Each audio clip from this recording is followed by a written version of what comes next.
Poznáš Dofe? Ocenenie vojvodu z Edinburgu? No tak to by si mal určite poznať aj hory doly. Dofe je medzinárodný program, ktorý vám pomáha rozvíjať sa v troch oblastiach. Šport, talent a dobrovoľníctvo. No a práve s dobrovoľníctvom vám vieme pomôcť tu, v Hory doly. Hory doly je kultúrno-komunitný priestor v Liptovskom Mikuláši, kde sa deje nespočet akcií. Či už sú to rôzne prednášky, workshopy, výstavy, koncerty, komunitné stretnutia alebo swapy, všetko to funguje na báze dobrovoľníctva. Ešte stále sa nachádzame v Hory doly, aj keď v komunitnej záhrade, kde sa dajú pestovať veci, oddychnúť si alebo organizovať akcie, s ktorými nám vieš pomôcť rovnako ako to robí napríklad Baška. Moje meno je Barbora Madliaková. Chodím na školu Gymnázium Michala Miloslava Hoďu v Liptovskom Mikuláši. Zúčastňujem sa tam programu Dofe, v rámci ktorého dobrovoľníčim v Hory doly. Moje dobrovoľníctvo v Hory doly väčšinou vyzerá tak, že prídem pomôcť na nejaké podujatie, ktoré sa tu organizuje a pomáham pri jeho organizovaní a príprave. A takisto, keď to podujatie skončí, tak pomáham zase pri spratávaní vecí z toho podujatia.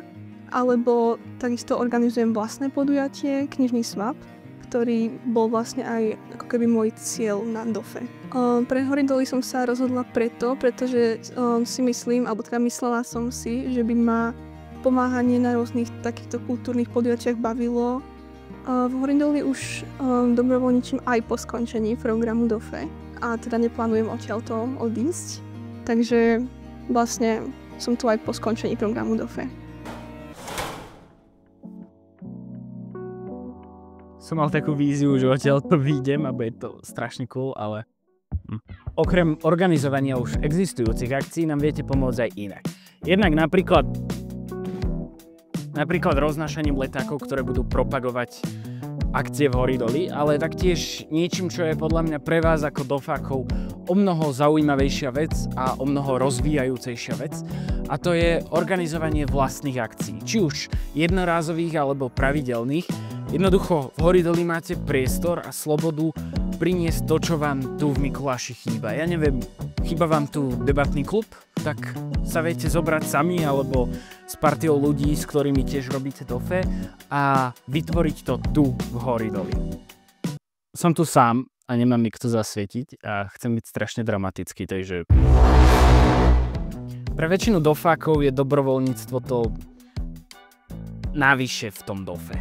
Pretože vy ste do toho išli, aby ste sa v niečom zlepšovali, aby ste sa zlepšili v športe aj v nejakom svojom talente a to dobrovoľníctvo je tam také nutnosť, ktorú si musíte odfajknúť. Ale podľa mňa to nie je úplne najlepší pohľad na vec. Dobrovoľníctvo vám totiž otvára dvere k novým organizáciám, k novým ľuďom, k novým priestorom a zrazu nie ste zabehnutí v tej svojej bubline, ale máte nové príležitosti, s ktorými môžete pracovať. Ja sám som bývalý dofák a vďaka Dofe dobrovoľníctvu som sa dostal do Hory doly, síce ešte do starých priestorov, potom aj sem do nových priestorov, ale čo je podstatné, mal som príležitosť spoznať nových ľudí, spoznať kopec kamarátov.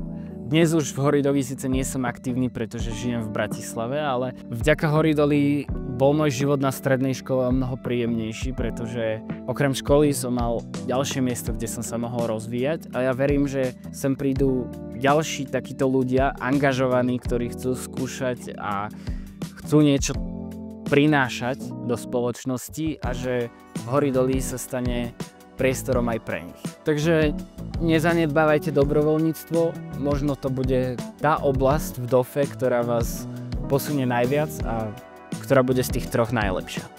Akože lepšie ako expedícia to nebude, expedícia je top. Úžasný zážitok. Choďte na expedície a príďte do Hory doly.